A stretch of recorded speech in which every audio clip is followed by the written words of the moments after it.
Welcome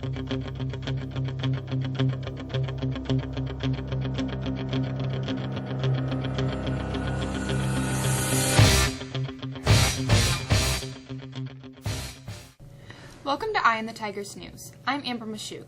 Thanks for joining us today for the news we've been watching for you. With the fire alarm silent and staff reportedly nowhere to be seen, a fire at a shopping mall packed with children and their parents on the first weekend of the school recess killed 64 people in Russia's Siberia. The fire at the Winter Cherry Mall in Kemerovo, a city about 1,900 miles east of Moscow, was extinguished by Monday morning after burning through the night. Firefighters were still recovering bodies as parts of the building were still smoldering. Some of the dead were found inside a cinema, which one witness had said had been locked shut.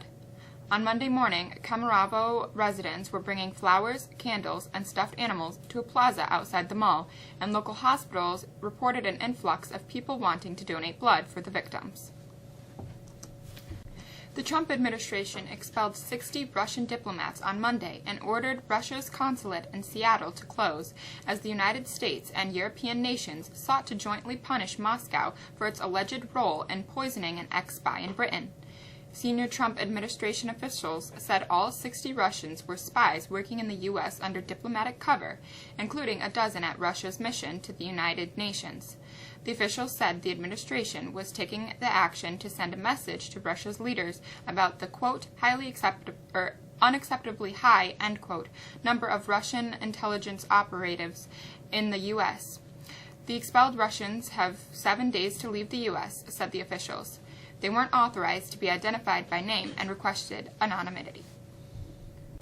Adult film star Stormy Daniels said she was threatened to keep silent about an alleged sexual encounter with Donald Trump in 2006. Telling her story in a highly anticipated interview with CBS's 60 Minutes broadcast Sunday.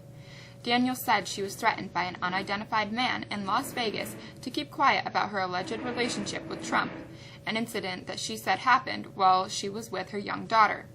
She said in the interview that she had one encounter of consensual sex with the future president. The adult film actress provided little new evidence of her alleged 2006 affair with Trump, but said she faced intimidation tactics aimed at ensuring her silence in 2011. On the same day, Facebook bought ads to U.S. and British newspapers to apologize for the Cambridge Analytica scandal. The social media site faced new questions about collecting phone numbers and text messages from Android devices. The website Ars Technica reported that users who checked data gathered by Facebook on them found that it had years of contact names, telephone numbers, call links, and text messages. Facebook said the Sunday information is uploaded to secure servers and comes only from Android users who opt in to allow it.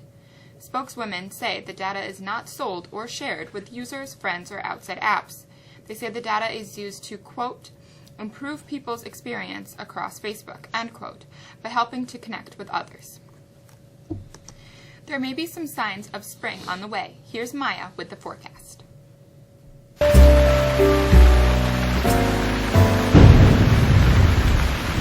We are in the midst of the longest dry streak since last October, as high pressure continues to dominate, bringing us bright sunshine even though temperatures have remained slightly below normal for this time of year. Things are about to change, though. Today as winds shift and come from the south, bringing some more moderate temps. We should be able to hit a high of 46 today. Tuesday we could see highs closer to 50, but we do see a wet weather system arrive from the south that will bring rain beginning tomorrow afternoon. That rain remains with us Wednesday morning. Highest temperatures back off into the mid-40s. The rest of the week finds the threat for showers each day, with temperatures hitting a high or 45.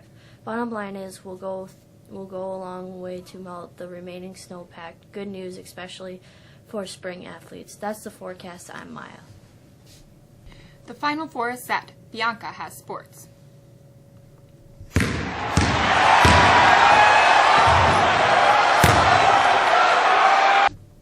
Welcome to a Final Four seed with past national champions, just the way the NCAA selection committee drew it up, right? Okay, maybe not. Sure, there's plenty of the expected, with 1 seed Villanova making it to San Antonio in pursuit of the program's second title in 3 seasons. Kansas is the other 1 seed to navigate its way through a maze full of upsets as it pursues its first title since 2008.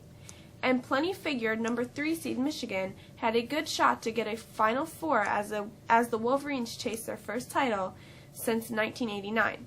But Loyola Chicago considered the 11th seed Ramblers the representative for all the low seeds, UMBC, Marshall, and Buffalo to name a few, that pulled off the big stunners in an upset filled with Memorial March. And yes, the Ramblers do have a national championship won back in 1963 during the Kennedy administration.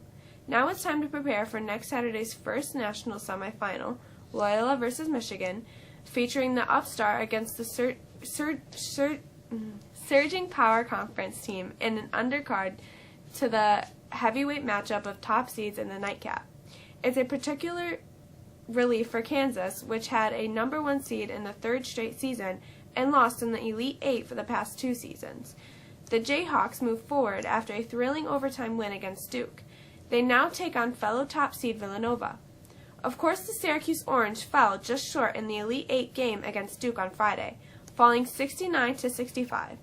Too many turnovers may have been the difference for the Orange, who could return each of its key players next season. That's if Tyus Battle and O'Shea Brissett decide to forego the NBA draft. Optimistic as always, Stephen Curry is ready to prove Steve Kerr wrong and return from a left knee injury for the first round of the playoffs. Not that it's entirely up to him. Kerr on Sunday ruled out the 2-time MVP for the best of 7 Western Conference first round. The Warriors are expected to be number 2 seed. Quote, "There is no way he's playing in the first round," end quote, Kerr said. An MRI exam Saturday showed a grade 2 sprain of his medial collateral ligament, and the team said Curry would reevaluate in 3 weeks. That would be April 14th and a possible game 1 of the playoffs for Golden State. And the girls varsity lacrosse team and its coach Dave Passer are hoping for that warm-up Maya has been talking about. There's hope to open the school's new stadium by hosting Bishop Ludden on Thursday. That's a Whitcook Sports. I'm Bianca. The NHS Spring Blood Drive is March 29th in the high school gymnasium from 9 a.m. to 2 p.m. Math Honor Society is collecting non-perishable food items for the Mexico Food Pantry. Each bag of food donated equals 1 hour of community service. That's it for us today. I'm Amber. Have a great day. We'll see you on Wednesday.